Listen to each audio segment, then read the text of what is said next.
Hello everyone, Assalamu alaikum to all, and welcome back with another amazing episode of the Future Jobs Podcast Show. I'm your host Fahad Jobswala, and I'm student and interview captain at Nahan School Online Academy. So today we have a really wonderful guest here on the Future Jobs Podcast. We have Richard Dean, who is a very amazing person. And so, in this episode, we're going to cover a lot of things, including Rickard's professional and personal life journeys. He mentioned he's been a basketball coach and a business coach, and right now he's an affiliate. He do affiliate for a company. So, let's start this conversation. This conversation is going to bring a lot of inspiration for other people, and we are going to, because we are lifelong learners, so we are going to learn from Rickard's life journeys today. So hey Rickard, how are you, and welcome to the show. Thanks for having me. Great to be here, and I'm doing just fantastic. Wonderful, Rickard. So Rickard, before getting more deep into the conversation, could you let my audience a tidbit about yourself? For sure. I've been around for a while, quite a few decades now, and I originally started in the fitness field. I studied that in post secondary. I went and I ended up working with the Canadian government, Sport Canada, and giving consultations and fitness tests to people, adults, right across the country. From there, I went to the corporate world, and I was in corporate sales. A great experience. I'd highly recommend it for anybody. The certainly the perks were very nice, and the people were interesting.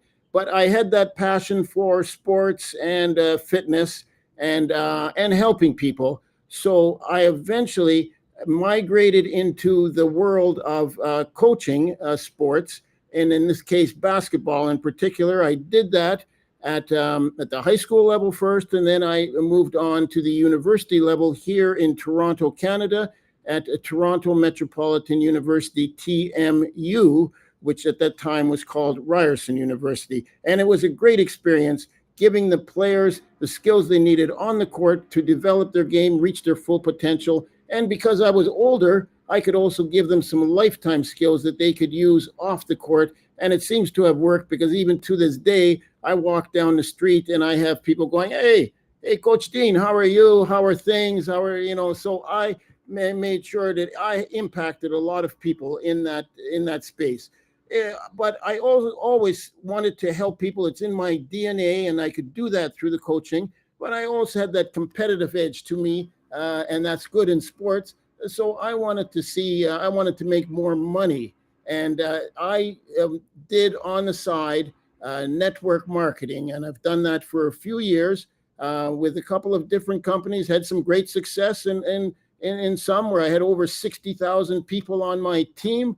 And of course, I had some abject failures as well, where I wasn't able to recruit anybody for months at a time. But I have fallen into a company now that is unlike any other on the planet. They are completely disrupting that network marketing industry, the health and wellness industry, and e-commerce in general. And I'm so excited to be with them. And now I'm coaching once again, because I'm coaching people on how they can get healthy, stay healthy, and do it in an affordable way, as well as getting wealthy. So that's sort of my story in a nutshell. Wonderful. That's a really wonderful story, Rickard. And you mentioned about the sports and health wellness. So these both things are very close to each other, because when we do sports, we are actually taking care of our health. So these both things are really close. So how would you like? How can we take sports in our daily routine, and specifically which specific sport we should play daily, so that it can improve our health as well. Well, I tell you, I have two main focuses in life right now, and they both revolve around helping people I'm on a mission to help people right around the world. And one is with wealth for people to improve their financial standing. And then the other is with health. And that's what you were just mentioning here, the fitness and health correlation. And definitely there is a correlation there. But I must say that there's really seven main pillars of health. And one of them is exercise or movement. So if you are not doing that every day, then your health will start to lag because the human body was made to move. So definitely that is something that you would want to do. Now, on top of that, the other six pillars would be nutrition. You have to make sure that you're eating the whole foods rather than those ones that are bar-coded, because a lot of them are processed and there's a lot of things in there that you really don't want to put into your body. Sleep is another one. You want to get 7 to 9 hours sleep a day, let the body recover and build up your immune system. Stress is another one that you want to watch out for, whether it's long-term or whether it's short-term. Taking things like a walk in nature, meditation, yoga, those kind of things will help with the stress. Hydration, make sure you drink water. Human beings die if you don't drink water for a couple of days. And you make sure you're doing that. And also make sure that you get the proper hydration with enzymes in it. Socialization is a big one for human beings. We're social beings. If you don't socialize in a club, in a sporting team, in a religious organization, however it is you mix with humans, you need that.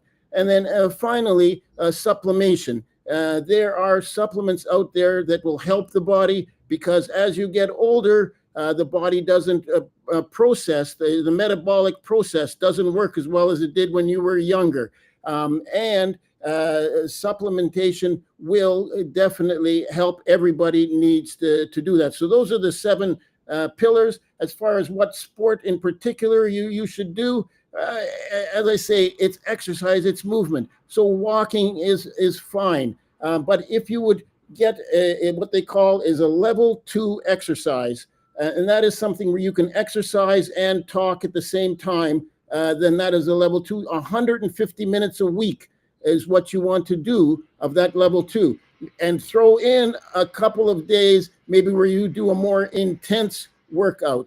Now, that workout can also be a racket sport, whether it's tennis or racquetball or any one of those racket sports. It can be a team sport like a football, like basketball, volleyball, whatever it is. Movement, that's the main thing. So take a sport you like, whether it's cycling, and just move the body. Exactly. This is really important to, as you mentioned, human body was made to move and to exercise, not to just be in a particular condition. So I highly recommend to start exercising if you were not doing before. So start from today, and you should get an inspiration from this podcast from Rickard particularly. So Rickard, you mentioned about that you coach basketball, particularly in sports. So we have a lot of other sports, football, and other things which includes in sports. So why didn't you take any other particular sport? Why was the basketball? Well, it's because it was one that I played before I coached. I played basketball, and I played it at a high enough level that we won a national championship in Canada. We went undefeated for 2 years. So it was, and I wasn't a star player, but being around a couple of the players who were star players and leaders on our team, it was a lifelong learning experience for me. And so from that, I've learned how to win and what it takes to make a team and a team work together and for people to work together. And so I've taken that to the coaching level. And oftentimes that's the case. The star player doesn't make a good coach, because he looks at the players and say, how come you're doing that? How come you can't do this? Because in their mind, they did that when they were playing. Why can't you? Well, not everybody is born with that DNA in them, whatever it takes, that special ability. So many times the coaches aren't the weren't the best players, and I'm certainly indicative of that. But I learned from them and I pass that on. So a lot of the knowledge I pass on to people, and I do that now in the business world. I do that coaching, and they call me Coach Dean. And it's not me that has invented all these things or bring these things up. I'm just taking them from other people and passing the message on to the new generation. And it seems to work because I've had some great success. I've had people who've made seven figures, under my umbrella. So once again, these people have taken it to a whole nother level from me, and I'm just so blessed and happy that I'm able to pass on that knowledge and help other people around the world. Exactly, exactly. So, um, as you mentioned, there are some rise and falls in even in games and sports. So sometimes uh, we we eventually succeed playing any kind of sport, but many of time, we face some failures too.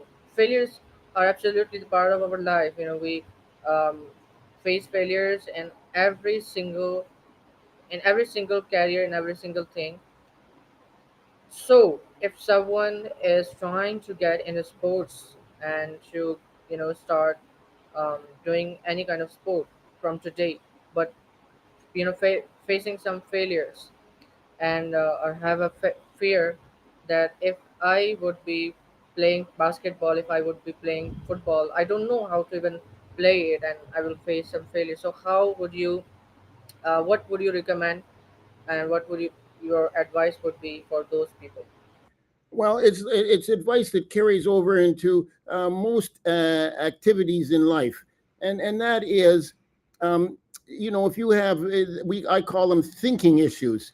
If you're thinking, well, I'd like to do that sport, I'd like to do this, but what do I have to do? So you're trying to think your way through these issues, and you overthink things. The way to solve a thinking issue is to take action. So you've got to go out there and take action. If you wanted to learn how to swim, you would read the book, you'd watch the videos, and they would show you how to do it. You still don't know how to swim. You've got to get in the water and actually apply those. So that's the same with everything in life. So yes, this year in the NBA, the MVP, the most valuable player, was a guy named Shea Gilgis Alexander. Now he's from Canada, and he won that MVP. But keep in mind that when he was in grade 10, he got cut from his team, or I think maybe it was grade 9. He got cut from his team, and then he transferred schools, went to another one. So he had failures in his life. Michael Jordan,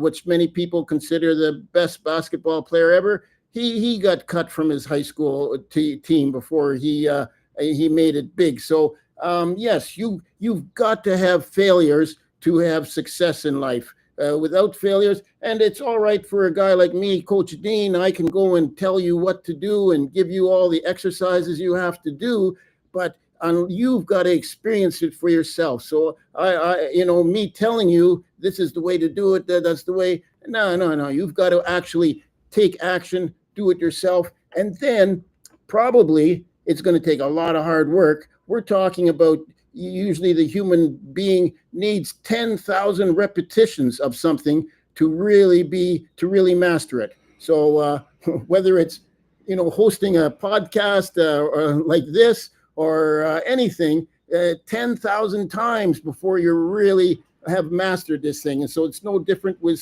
sports. So if you thinking or doubting yourself right now, get rid of that doubt and jump in the water and start to learn to swim. Exactly, exactly. You are right. We Michael Jordan was a big player, um, in this sport particularly, but he faced like a lot of failures we can't even imagine. um, we see the progress of the people but don't see the failures. Anyway, it is the another topic, but it is important, that if we are failing, if we are facing failures, but we have to be consistent with what we are doing. If we distract from our by our failures, and if we just stop doing what we were doing, because consistency can take you um, to a very fail and a very low person to a very successful person. So, Rickard, as a basketball player, as you mentioned, you played basketball by yourself. That's why you took this initiative to coach basketball too. So, how many failures did you face, and can you share any particular one where you were very disheartened and like thinking to just, some kind of like to quit just? So, can you share that story with us? Yeah, what one of the failures I had in the basketball playing days was my skill level wasn't good enough. I found like when I would go and play at one level, I would be all right. When I moved to another level, my skill level wasn't good enough, and I would be I wouldn't get the playing time. I didn't do things right on the court. So what I did is I went outside of the court and practiced on my own for hours and hours to improve my skill level and improve my shooting and my dribbling of the basketball and the handling of it. And and it's so important that you have to take responsibility, individual responsibility for yourself. Nobody else is going to do that for you. And it's the same way now that I'm in business and I have people that are on my team and they're not doing as well as they'd like to do. I say, it's your business. You have to put in that effort. You have to go and read the books, look at the tapes, get the coaching, and put the hours in to get yourself better, get your skill levels better. And it's all about the individual. And many people, especially in this day and age where people are watching the screen so often and they feel that, hey, now I know what to do. I've watched the screen, but no, you've actually got to go out and actually and do the job. I mean, it would be like somebody who's playing Call of Duty all day and thinks they know how to be a soldier, and then they go out in the battlefield and they soon enough find out, oh wow, there's a lot more to it than just what's on the screen. So this applies to almost everything in life.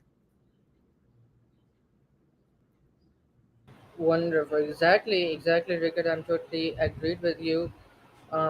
Doing things and seeing things in the screen, virtually, it's completely different. But when we step outside from our house, from our comfort zone, and when we actually start doing things, then we come to know that, man, that there's a lot of things we have to learn. Still have to learn.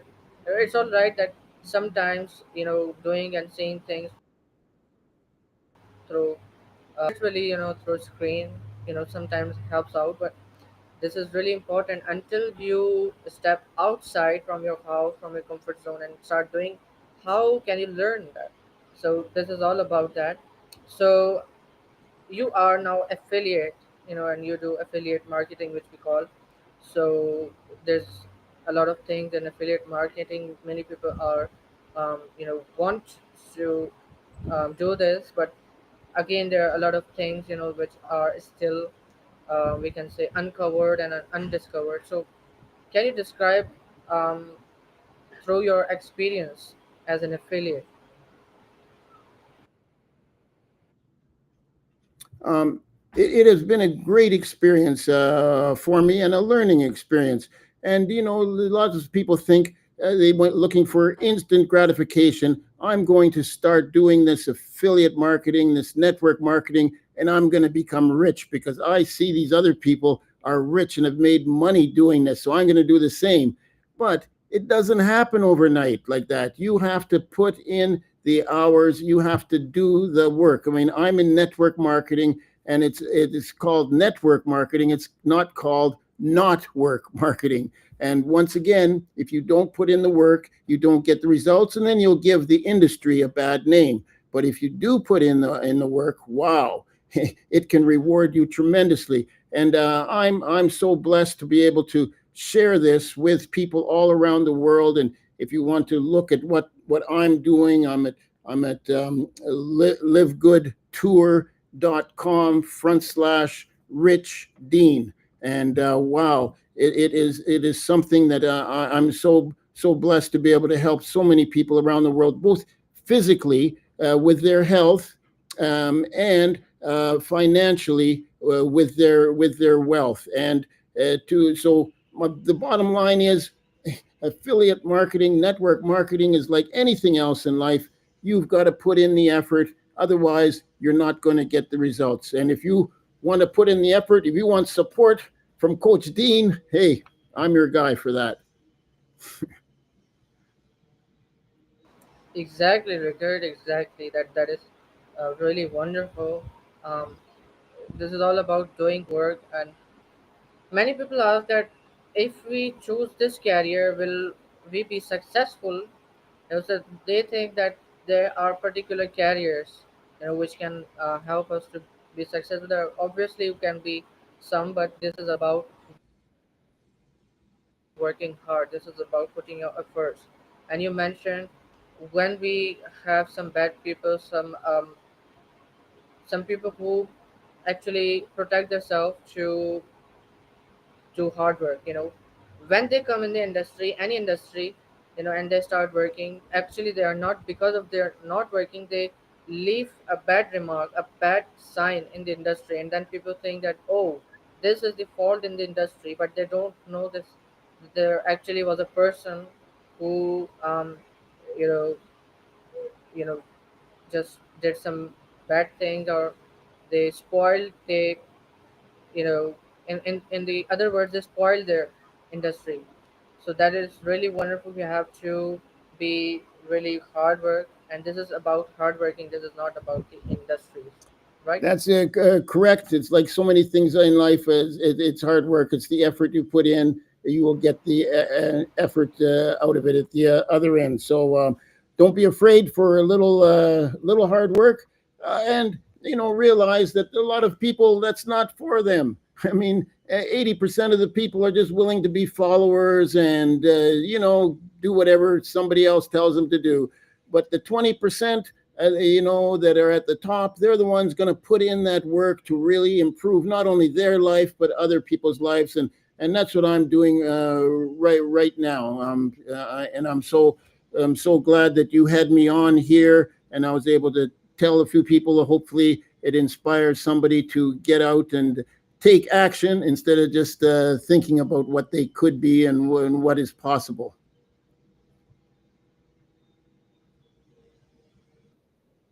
Exactly, Richard.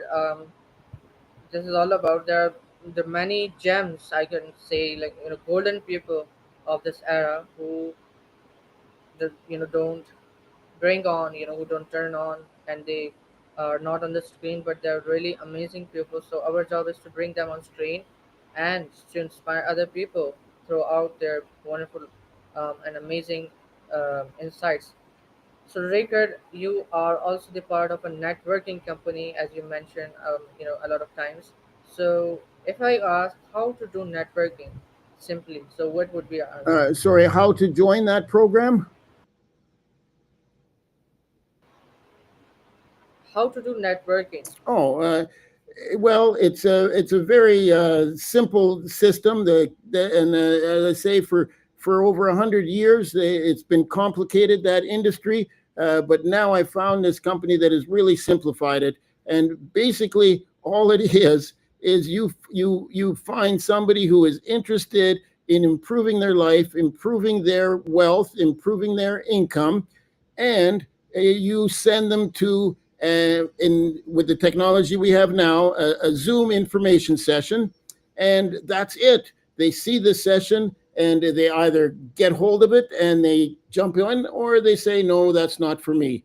So that is so simple that anybody can do that. You don't need to be a rocket scientist to figure this out. All you do is you ask people, are you interested? in looking at a way to make some extra money online, they say yes, go see this information session, and then let them decide whether or not they want to do it or not. And I'm not here to convince anybody, because if you convince them to come in and do it and you sell it to them, well, then you got to convince them to do work the next day as well. So you're not looking for that. You're looking for those that are want it, and if they want to do that, once again, you can check me out, livegood.com, or sorry, livegoodtour.com/Rich Dean, and I'll be able to help you out.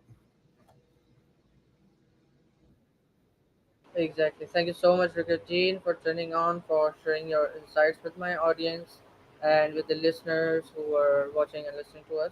So, thank you so much, guys, for taking time listening to this conversation. It was all about, um, let me sum up our whole conversation. It was all about doing hard work, putting your efforts in whatever you are doing, because it is all about doing work. It is not about choosing a specific career which can take you from a zero from zero to a 100% perfect human being. So guys, inshallah, meet you soon with another amazing podcast with another amazing guest.